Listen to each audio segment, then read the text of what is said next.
Hello everyone, I'm Dr. Carrasco, the pain doctor. And I've spent over 30 years treating patients with acute pain or sudden pain and with long-term pain.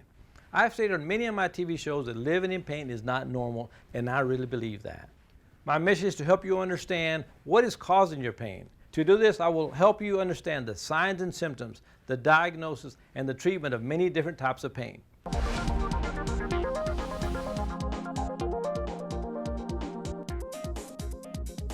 Coming up next, we're going to talk about a condition that's easy to diagnose because it has blisters that are very painful, usually worse at night. But if it's not treated appropriately, it can last for the rest of your life. This pain topic is brought to you by the Dr. Carrasco Pain Cream. Buy it today.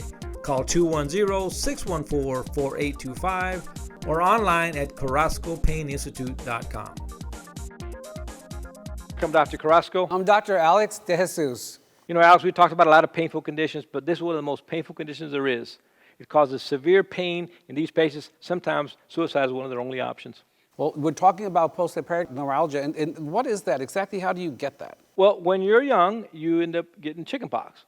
And that varicella virus stays dormant or asleep in the dorsal root ganglion, big word, but near the spine. So what happens, Alex, is that right in here, we have what we call the dorsal root ganglion of the spine. So right in here, the nerves kind of stay asleep right there. And during a time of physical or emotional stress, they're released down that area. So this virus you never cure. It's yours, you got it, it has a little house that it lives in, it's there. It's going to be Your there. immune system keeps the door locked. Exactly, that's a good way to say it. But if you're under physical stress, if you had a surgery, you had some kind of ailment or something like that, maybe such a bad cold, or if you're under a lot of emotional stress where the immune system is diminished, you can have this condition. It's released. Don't we also tend to see this more during October, November, the cool months for some reason? Well, you know, I tend to see it all the time, and I see it in all different parts of the body. Let me tell you about the anatomy a little bit.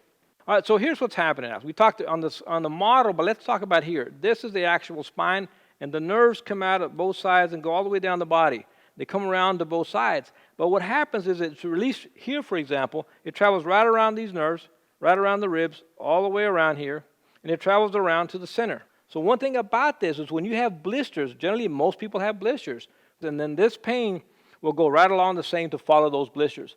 It can be sharp, shooting, electrical, burning pain, real severe, and especially worse at night. It's going to be on both sides or only on the side of the blisters? It's only going to be on the side of the blisters, and it doesn't cross the midline.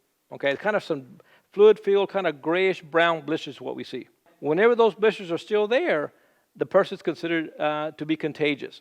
So if you have this problem with shingles and those blisters are not dried up yet, then you can give chickenpox to someone who's had So that the before. patient comes to the clinic and they have the blisters. Do I have to do a bunch of lab x-rays, MRIs to know what else they have? No, I mean, you can draw an assay, you can draw some blood on it, but quite frankly, looking at it, knowing where it is and where it's located, it's going to be a diagnosis of shingles. This is one of those diseases that even nowadays, you know, we can diagnose just by knowing what it is. That history and physical becomes so important. Now, can somebody have that severe pain and not have that rash or breakout?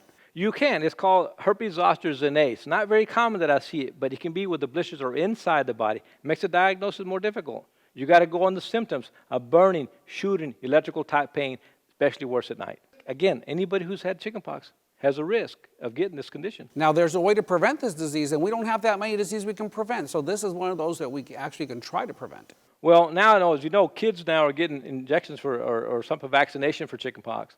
But more importantly, even adults in the age of 50 or 60 can get an injection called Zostavax. Well, in my patients that I give them medications that depress their immune system, I get them this vaccination before they go on any of those medications. Well, I'm telling you, this is one of the most devastating conditions that I see. It's very painful. Patients think about suicide. It's so bad. So how do we treat this? How are we going to treat it? Well, we can treat it many different ways. Antiviral medications. We can use sometimes some anti-inflammatory medications, sometimes pain medication. And what I like to do in a lot of patients is inject some steroids. Right near the level, wherever that level is where the nerves are coming out, I like to put some steroids right there to decrease the inflammation. And it works pretty well. Well, those patients tend to get relief pretty fast, too. Not over a period of months, but over a period of hours. Even hours or days, they're going to feel much better. Exactly. So we can definitely increase the healing of this, put it back into that gel, close the door, because we didn't cure it. Right. The shingles Exactly. is there, but the blisters can heal. And are they going to leave a lot of scars? Is it going to look ugly afterwards? Well, I tell people, don't play with the blisters because the blisters can either leave a darkened area or a whiter area. Especially for our ladies, you know, don't want scars, don't pick on them, don't play with them, don't put stuff on them, just take your medication. That's exactly right. We talked about shingles, which if it doesn't resolve on its own, it becomes, after the blisters are healed, it becomes post-herpetic neuralgia, or pain after the herpes zoster is healed. This pain topic is brought to you by the Dr. Carrasco Pain Cream. Buy it today. Call 210-614-4825 or online at carrascopaininstitute.com. The Carrasco Pain Institute. Schedule your appointment today. Give us a call at 210-614-4825. For the latest news on pain conditions, symptoms, diagnosis, and treatment, follow us on Facebook, Instagram, Twitter, and YouTube. Or visit us online at Dr. Carrasco Show and CarrascoPainInstitute.com.